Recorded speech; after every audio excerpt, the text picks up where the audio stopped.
За hi guys.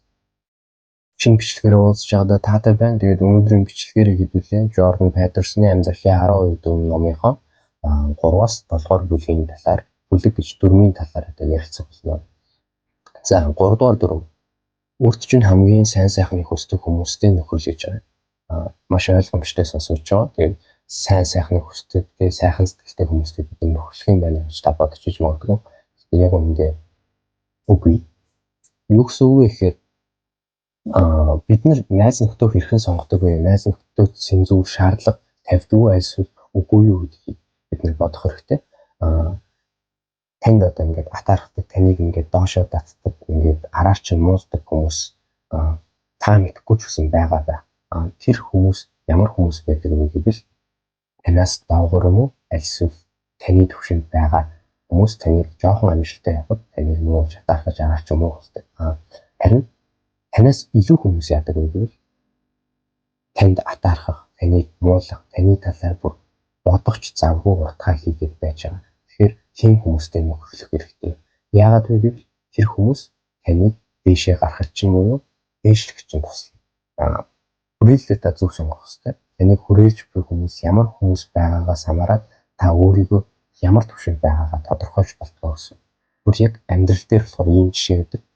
Та хамгийн татны 5 найзынхаа сарын орлогын одоо нэмээд тэгээд 5 хуваах юм бол таны орлого чинь гадна гэсэн.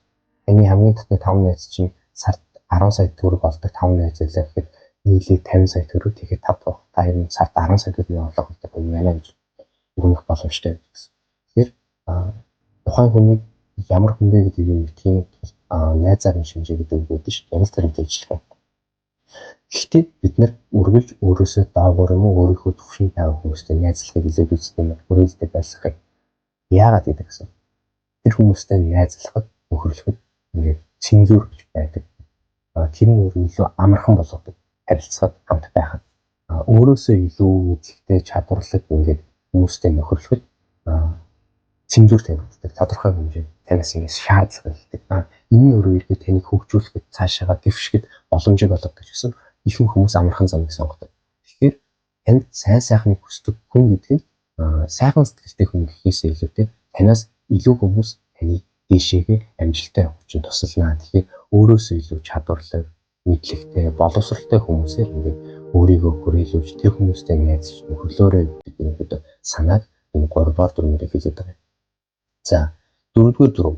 Өөрийгөө өнөөдрийн хийнэгэнтэй бус өчигдрийн өөртөө харьцуул. За маш ойлгомжтой сонсогч байгаа. Эрт дээр үед ингээд тийм 1900-аад онд тэрнээс өмнө ч гэсэн ингээд хот тосхон ингээд нэг 50-100 хүнтэй л ингээд хоорондоо амьдрал холбоо ингээд тогтоогол ингээд амьдардаг байсан бол орчин цагт интернет гэдэг зүйл гараад ирсэн, сошиал медиа гэдэг зүйл хөгжсөн. Бид нар бүхэл зүйлсийг ерөнхийдөө маш богино хугацаанд харддаг болсон. Үүнээс үүдээд энэ цаанаасаа төрөлхийн арын шин нь өөрөө харьцуулдаг. Бүхэлсийг харьцуулдаг. Тэгээд хин нэгэнтэй өөрийгөө үргэлж харьцуулдаг юм. Үүнээсээ болоод ууралтай, бохомддог, стресстэй, гутардаг. Тэгэхээр та хин нэгэнтэй харьцуулахыг хүсвэл өөртөө л өөрийгөө харьцуул. Өчигдрийнхөө яагаад гэвэл бид нар ингээл интернет ухаал, Facebook, Instagram ухаал, стори үзэл байж хахад өчигдөрхөн чамтай хамт байсан хүн эсвэл ингээд амжилттай яваад ч юм уу ямар нэгэн байдлаар гадаадад аялаад эсвэл мөнгөтэй болсон тэг ажил карьерийн үед илүү явж байгаа юм бол тэрийг хараад та харьцуулна. Би юм яг энэ хүн биш бичтэй ч юм уу тэг. Энэ болгоно өөрөө эргээд таны ингээд энергийг алдуулж идэг, стресс үүсгдэг, бохомдуулж идэг. Яг үүндээ нэг зүйлийг бид амар сайн ойлгох хэрэгтэй. Тэр нь юм бэ? Энэ болгоны амьдралын нөхцөл байдал, сонголтууд, боломжууд ингээд бүгд өөр байдаг. Цаг мөч момент хүрсэн бүгд өөр. Бүгд өөр өөрсдөө амьдралаар амьдарч байгаа. Гэхдээ та үнэхээр яг тийм хоёр эсрэг одоо амьдрал цаг хугацаа мөн чанарыг харьцуулах юм бол энэ тийм ойлголт харин өчигдрийн өөрийгөө өнөөдөр харьцуулах нь өөрөө зөв юм. Яагаад зөв вэ гэдэг асуулт. Өчигдөр чи англи хэлний 5 үг хийжсэн бол өнөөдөр 6 үг хийж байгаа бол энэ бол нэг ахиц өөрийгөө харьцуулах хэрэгтэй. Өчигдрөөс чи илүү хийж цаашид хөгжнө гэсэн маш энгийн хэрэгтэй. Тэгээд энэ нь ганцхан ингээд нэг жижигхэн үг цээжлэх, аль эсвэл дасгал хөдөлгөөн хийх ч юм уу жижигхэн зүйлсээр илэрч гаргах гэсэн нөгөөтэйгүр энэ бүхэн дотоод нь чанар ухамсарын төвшөнд яригдана. Тэгэхээр ухамсар шийдвэр гаргах төвчл хэрхэн зөв байх вэ гэдэг яригдана бас ойлгох хэрэгтэй. За 5 дугаар дүрм дургуйч нь хүргэх зүйлсийг хүүхдэрээ битгий хийлгээ гэдэг гарч ихтэй. 5 дугаар дүрм. За энэ бол 100% хүүхдийн хүмүүжлэлтэй холбоотой асуудал яригддаг. Тэгээд бид нэр хэзээ нэгэн цагт ээж аа болсон хүмүүс шинэ үзэж магадгүй. Тэгэхээр хүүхэд чинь буруу зүйл хийх юм бол заас мэдхгүй ингэсэн байлгүй гэж эрхлүүлж ингэж цаашаахаас илүүтэй шийтгэлийг нь оногдуулдаг байх хэрэгтэй тий. Зөв зүйл хийх юм бол цаашааж магтдаг байх хэрэгтэй. Багаас нь аль нь зөв, аль нь буруу вэ гэдгийг нь тухайн хүүхдүүдэд ойлгуулах хэрэгтэй. Тэгэхгүйгээр хэрвээ та хүүхд чинь ингээд буруу зүйл хийсэн байлаа шийтгэхгүйгээр уйлах юм байгаа юугаач мэдхгүй хүүхд за яах вэ нэг удаа алдаал үзгээд өмөөрөөд өөгшүүлээд хамгаалах юм бол тэр хүүхэд том болоод амьдралдээ бусад хүмүүсийн цаг хугацаа боломж бүх зүйлсийг нь тулгайлдаг аль эсвэл үгүй хийдэг хин нэгэн болж хувирна. Тэгэхээр зөв буруу гэдэг зүйлсийг хүүхдүүдэд заавал ойлгуулах хэрэгтэй. Багаас нь шийтгэдэг магтах цаашаах үедээ цаашаадаг тийм байх хэрэгтэй гэдгийг бид хэлж байгаа. Тэгээд бидний одоо байгалаас заяасан аршин гэж байдаг шүү дээ. Тэр аршин бол ингээд цаанаасаа байдаг. Тэгэхээр тэрийг ингэж одоо хүмүүжүүлэх, ойлгуулах. Одоо тэр үүрэг бол бидний гарт байгаа. Тэрийг зөвхөн бидний эцэг их болсон үедээ эсвэл эцэг их болсон байвал одооноос бүгдээ тэгэж хүмүүжүүлэх хэрэгтэй. 6 дугаар дүрм энэ их гоё дүрм. Хорвоо ертөнцийг шүүмжлэхээс өмнө орон гэрээ зэгцэл. Чингис хааны гэсэн хөтөйчлэн биеэсээ гэрээсээ төрөөс гэдэг хөтөй маш ижилхэн.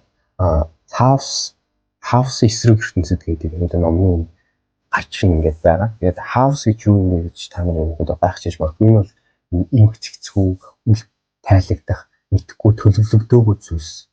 Эмх сандраагүй байдлыг бүр хаус гэж ойлгож байна. Тэгэхээр эмх цэгцтэй байж биднийг илүү тайван болгох юм. Хүний одоо тарих ингээд байглаасаа бид эмх цэгцтэй бүх зүйлс нь ойлгомжтой байх үед бид нэр тайван болдог. Харин эмх цэгцгүй бүх зүйлс ойлгомжгүй маргааш яахан тодорхойгүй нөхцөл байдал баг үедээ хүмүүс сандардаг буруу шийдвэрүүд гаргадаг.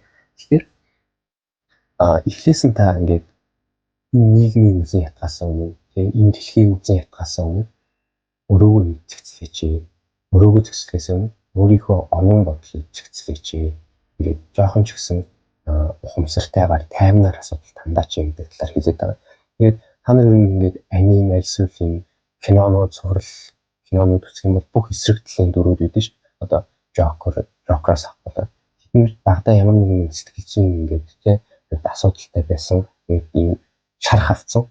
Тэгээд тэрнээсээ болоод ингээд муухан болцсон. Яг тэрнтэй ижилхэн нийгэм дээр байгаа тийм шоронд байгаа ч юм уу буруу зүйлс хийсэн хүмүүс бол дийлэнх нь эмх цэгцгүй бодлоо цэгцэлж чадаагүй хүмүүс байдаг. Сэтгэл хөдлөлөөр бүх шийдвэрүүдийг гаргацсан. Ингээд түүнээсээ үүдээ буруу зүйл хийгээд буруу газар очсон хүмүүс байдаг. Түүнээс тэр хүмүүс муу хүмүүс биш. Тэгэд бидний хамгийн түрүү хийх ёстой зүйл бол бодлоо цэгцлэх, өөрийн дотоод одоо мөн чанарыг нээх гэх юм уу? Химнөхүүд талдаа 6 дугаар дүрм гарч байгаа агуулга. За 7 дугаар дүрм ашиг сонирхол аз жаргал хөө бус утга учирыг ирэлхий. Бидний амьдралын утга учир юу вэ гэдэг асуултанд хүн болгон аз жаргалтай амьдрах гэж хариулах баг. Гэхдээ аз жаргал гэдэг зүйлээ та хэрхэн тодорхойлох вэ гэдэг нь өөрөө сонирхолтой зүйл. Өнөөдөр гэртээ цаг арга цагаал ингээд дуртай зүйлийг хийгээд байх уу аль эсвэл урт хугацаанд таны яах гэж энэ хийдэ ирсэн бэ гэдгээ бодоод юу хийхийг илүү хүсэж байна. Та сонирхолтой юм гэдгээ багч гэсэн эргэлхийлж хэмжих болов гэдэг зүйл. Өнөөдөр та жаргасан байж болно. Гэхдээ маргааш тэндээ зовлон нэгнэ. Гэхдээ тэр зовлон ямар хүн давдаг вэ гэвэл утга учираа ойлгочихсон ирээдүйн холын зорилгоо мэддэг тэр хүмүүс давна гарч чаддаг. Боб Марлиг ийм гэдэг аз жаргал гэдэг бол хэний төлөө, юуны төлөө завхаа сонгож буй сонголт нь өөр аз жаргал юм а гэж. Тэгэхээр чи энэ дэлхий дээр яах гэж ирсэн, юу хийж бүтээх гэж байгаа юм. Хүний тулд амьдраад байгаа гэдэг асуултаа өөрөөсөө нэг та асуугаад жоохон ч гэсэн эргцүүлээд үзээсэй гэдгийг 7 дахь дүрмээрээ хэлж байгаамаа. Тэгээд ийм жишээ авах л да. Өнөөдөр би ингээд аз жаргалтай болох зүйл надад маш бав тийм ингээд хатаагаараа тоглох ч юм уу, буцаа аваад буцаараа тоглох. Өнөөдөр би аз жаргалыг хангалттай эдэлчлээ. Маргааш дахиад л тэр зүйл татдаг. Өнөөдөр дахиад л тэр зүйл татдаг. Үнэхээр таны амьдрал гэдэг зүйл өөрөө ямар ч утга учиргүй болчих. Эргээд та одоо жишээ нь өнөөдөр тоглох цагаа дургу одоо за зүйлийг хийлээ. Заавал хийх ёстой зүйл. Хичээлээ л амжууд үү. За хичээл эсвэл ажил эсвэл хамгийн дотны хүндээ цаг зарцуулах юм. Тэр зүйлийг та хийх ёстой гэхдээ хойшлуулад байлаа. Тэгээд тэрийг та хийх үедээ зовж байгаа ч гэсэн нөгөө талаасаа бас аз жаргал мэдэрч болно. Хамгийн гол нь та өнөөдрийг харах уу аль эсвэл ирээдүг харах уу асуудал гол одоо асуулт нь оршоод байгаа гэж ойлгож болно. За ингээд өнөөдрийн бичлэгээ олон бүхнийг дуусгая. Тэгээд дараагийн бичлэгээрээ уулзсан гэж найдаж байна. Тэгээд дараагийн бичлэгээрээ 8-аас 12 дугаар дүрмийг хэдүүлээ ярилцсан. Тэгээд энэ бичлэг танд таалагдсан бол лайк, subscribe дараарай. Баярлалаа.